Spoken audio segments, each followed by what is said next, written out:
Пролетели года, отгремели бои, отболели, отмаялись раны твои.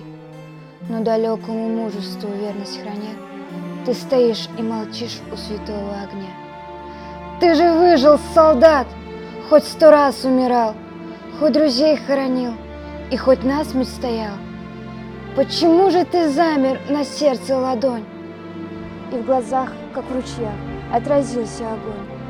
Говорят, что не плачет солдат, он солдат, и что старые раны к ненастью болят. Но вчера было солнце, и солнце с утра. Что же ты плачешь, солдат, у святого костра? От того, что на солнце сверкает река, от того, что над Волгой летят облака. Просто больно смотреть, золотятся поля, просто горько белеют чубы ковыля. Посмотри же, солдат, это юность твоя, у солдатской могилы стоят сыновья. Так о чем же ты думаешь, старый солдат? Или сердце болит, или раны горят?